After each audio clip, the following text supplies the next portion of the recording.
একটা হচ্ছে ডিসেম্বর থেকে জুন মানে যে আমরা ইচ্ছা করে দেরি করে করে মে বা জুন মাসে ইলেকশন করবো সেটা না।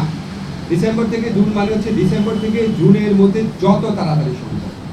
যদি আমরা ডিসেম্বরে সম্ভব হয় ডিসেম্বরে, না হলে জানুয়ারিতে, এভাবে বুঝিয়েছি যে ডিসেম্বর থেকে জুন মানে যে আমরা ইচ্ছা করে একটু বেশি ক্ষমতা ভোগ করার জন্য বা এমনি অকারণে আমরা 1 মাস 2 মাস বেশি ক্ষমতা থাকলাম, মোটেও সেটা না।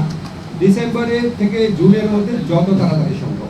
এখন ওনারা একটু জানতে চেয়েছে যে সংস্কার যদি হয়ে যায় এত দেরি করার মানে কি আছে।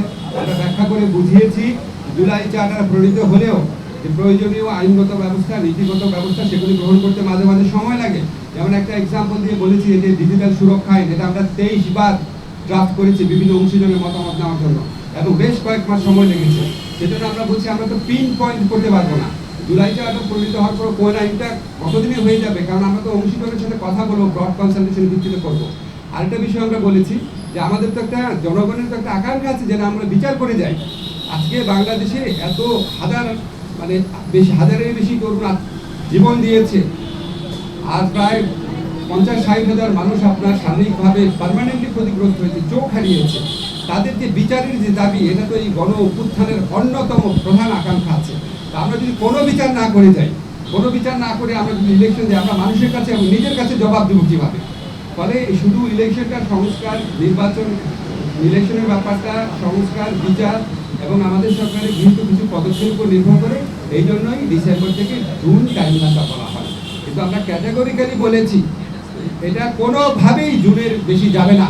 যে যে কথাই বলুক না কেন, এটা প্রধান উপদেষ্টার অঙ্গীকার পুরা জাতির প্রতি রিপিটেডলি উনি বলেছেন কোনো অবস্থাতেই জুন অতিক্রম করা হবে না, নাম্বার 1। নাম্বার 2 হচ্ছে ডিসেম্বর থেকে জুন মানে হচ্ছে ডিসেম্বর থেকে জুন, বা এর মধ্যে যত তাড়াতাড়ি সম্ভব অযথা কালক্ষেপণের বিন্দু মাত্র চেষ্টা আমাদের মধ্যে থাকবে না। নাম্বার 3 হচ্ছে যতটা সম্ভব সংস্কার আমরা করে যেতে চাই। বিএনপির মহাসচিবের এটা বলার অবশ্যই অধিকার আছে। একটা আলোচনা থেকে একজন একভাবে পারসিভ করে, আরেকজন আরেকভাবে পারসিভ করে।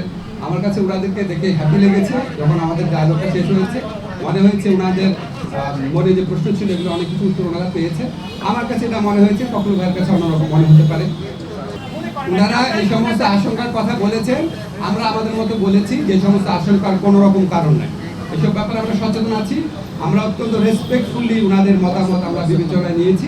আমরা এই ব্যাপারে আরও সচেতন থাকবো। স্যার, শেখ হাসিনার বিচারের বিলম্বের কথা বিএনপি বলেছে, অভিযোগ করেছে বিলম্ব হচ্ছে। আপনারা কি সাংবাদিক সম্মেলনে বলেছে? হ্যাঁ, এই যে আপনি বললেন যে তারা অভিযোগ করেছেন যে শেখ হাসিনার বিচারটা বিলম্বিত হচ্ছে, আপনারা কি যুক্তিগুলো দেখিয়েছেন তারা? আমি তো বললাম এখানে, আমরা বলেছি শেখ হাসিনার বিচারে কোনো রকম বিলম্ব হচ্ছে না।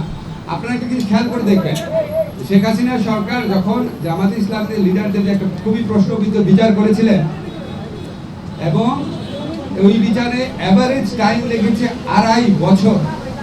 আপনাদের একটা পার্সপেক্টিভে দেখতে হবে, আমরা যেই ভয়াবহ এবং ব্যাপক অপরাধ ঘটেছে এটার উপযুক্ত সাক্ষ্য প্রমাণ সংগ্রহের জন্য আমাদের প্রসিকিউশন এবং তদন্তকারী টিম, আপনারা একটু গিয়ে ওখানে খবর নিয়ে দেখেন ওনারা কী পরিমাণ পরিশ্রম করেন। এবং আমাদের পক্ষ থেকে, সরকারের পক্ষ থেকে যা চাওয়া হয়, যেই দিন চাওয়া হয়, গাড়ি লাগবে, তারপর ডিভাইস লাগবে, তদন্তকারী বেশি লাগবে, প্রসিকিউশন টিম বেশি লাগবে, যা চাওয়া হয় আমরা সর্বোচ্চ প্রায়োরিটি দিয়ে ওনাদেরকে হেল্প করি। এবং আপনাদের মনে রাখতে হবে আমাদের এই ট্রাইব্যুনালটা কিন্তু সরকার আসার সাথে সাথে গঠিত হয় না, আমাদের বিল্ডিংও ছিল না, নতুন বিচারক নিয়োগ করতে হয়েছে, প্রসিকিউটর নিয়োগ করতে হয়েছে। ওনারা অভিযোগ করেছেন, যখন আমরা যখন যুক্তিগুলো দিয়েছি তখন ওনারা আর কোনো কথা বলেন না, তো আমরা ধরে নিয়েছি আমাদের কথাটা ওনারা বুঝতে পেরেছে।